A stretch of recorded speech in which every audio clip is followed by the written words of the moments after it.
Thank you. So now I invite Dr. Boral to present on PDR with combined RD.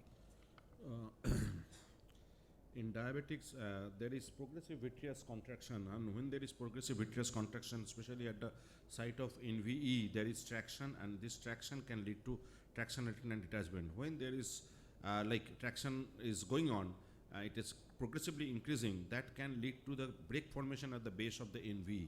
So that is the reason why there is secondary rhegmatogenous retinal detachment. So this is called combined retinal detachment, and this especially happens in advanced PDR situation.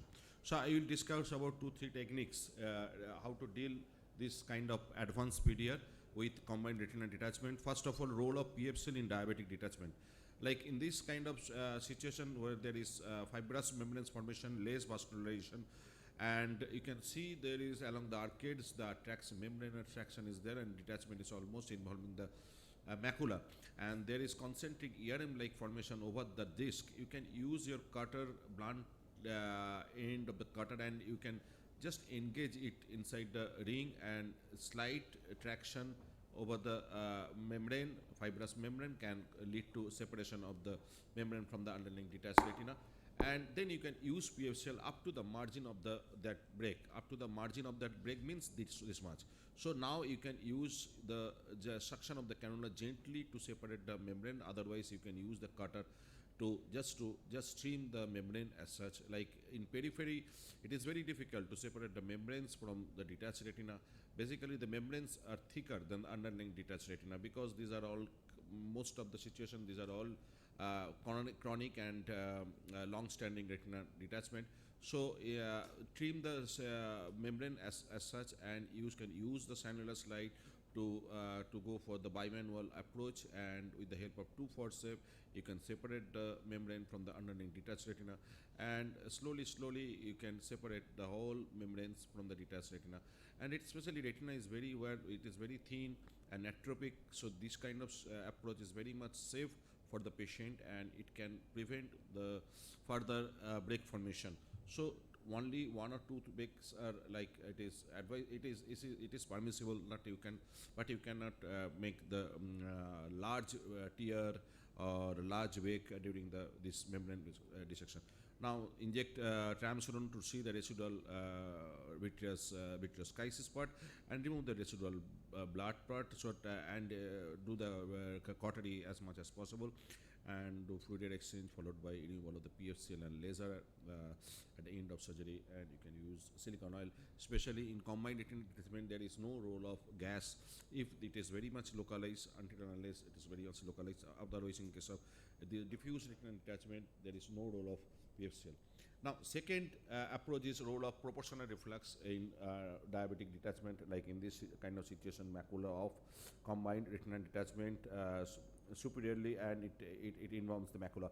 So remove the vitreous part, then the fibrous membrane. In most of the situation, there is like membrane is very, like it is very much fibrous, there is lot of less vascular. So I am trying to find out the engage the plane between the detached retina, what the sir was telling, that you have to find the plane of cleavage, detached retina. So I'm creating using this proportional reflux.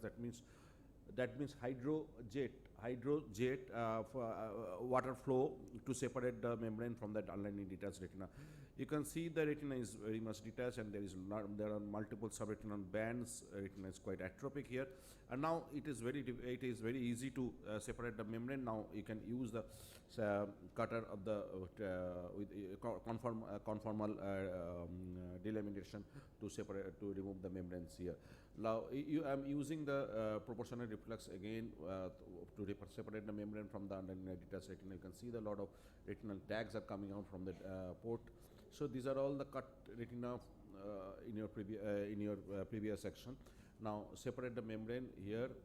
You insinuate your cutter in between the membrane and the cutter, and use the proportional use the fold back technology of the delimitation. Now this is one iatrogenic break happened due to the because the retina is getting mobile, and you can it can come to your retina port at any time.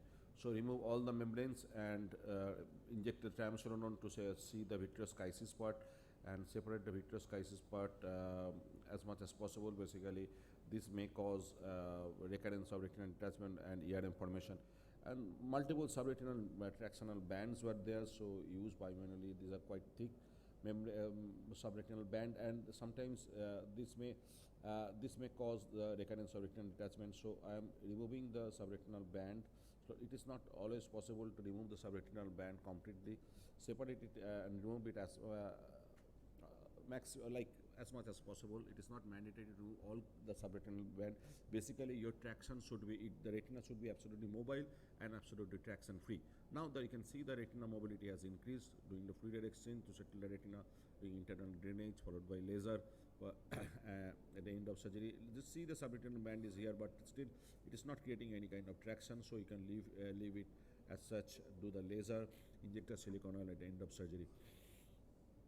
Now another thing is the role of viscodissection. This is very less discussed part of technology, viscodissection. That means I am separating the membrane from the detached retina with the help of viscoelastics. This is just like visco pump in anterior segment surgery. But like here I make one hydro cannula straight and bend the tip of the needle to inject the visco elastics inside the. I'm using the silicone field like injector, that means VFC syringe attached to the constellation machine. Here I don't have any financial interest. I'm just in this case of advanced PDR, a lot of vascularization. Previous cases were less vascular, this case is much more vascular. That means anytime the bleeding may start. So in this situation I just create an opening here, made an opening, insunate my cutter here and try to separate the membrane from the underlying detached retina with the help of proportional reflex. But it just see the blood is coming out, but it didn't work. So I used the viscodissection part and injected insulated by this tip of the visco cannula here injecting with a pedal control VFC syringe, VFC injector, injecting the viscoelastics, trying to separate this vascular membrane from the underlying detached retina. Now slowly you can just separate the whole membrane here. You have to keep your patients, you can inject the viscoelastics as much as possible and separate the membrane, and then you can use the cutter to remove the vascular part. Now you use the bimanual using the sandler slide. Now lift up the membrane and inject the viscoelastics so that the membrane can be separated from the underlying detached retina. So retina is very much thin. It should always it should be in your mind. Now you can see there is break is here. This is the combined retinal detachment. That means the tractional break is underlying. It is very much like it is very difficult to find out the membrane break. Always sometimes some insignificant break is there that may cause the whole detachment part. So remove all the membranes bimanually, and fortunately the bleeding can be stopped using the adequate judicious use of the and fortunate, and there is elevated TRD, and now the retina is flat. And this patient is also 4 years back I did the surgery. Patient is maintaining his one eye, he is maintaining this vision. Thank you. Thank you, Dr. Boral, for the superb videos. I have few questions. First is, what is your setting for the visco dissection in the VFC? How much pressure you use? It is maximum 70. 70, maximum 70. Usually 50 to 60. Basically, with the if you keep your pressure PSI like 50, less than 50 PSI, it is very difficult to separate the membrane. To get that cleavage force between the detached retina and the membrane, it is very difficult. 30 to 40. So it is better to keep it in the 50 to 60 range. So maximum you can use the 70 also when it is very tightly adhered. Sure. One more thing. All the surgery with the combined RDs, do you use the triamcinolone for all your vitrectomy? It is mandatory to identify the vitreous chisis part. Otherwise, there will be a lot of postoperative ERM formation, postoperative recurrent detachment, because recurrence is very much common in this kind of situation. Yeah. So thank you. Any questions? Yeah, please. Pardon? OVD. This is HPMC, hydroxypropyl methyl cellulose, not the viscot or other features. No. That has visco dispersive. No, visco elastic. Only visco, not visco dispersive. sometimes it is very difficult to remove. Yes, sometimes yes, Hilon, it takes, Hilon. yes. Hilon is, it is basically, Hilon sometimes it is required, but I have never used it. In my all cases, I used HPMC, and that goes very well, went well. Sure. Thank you.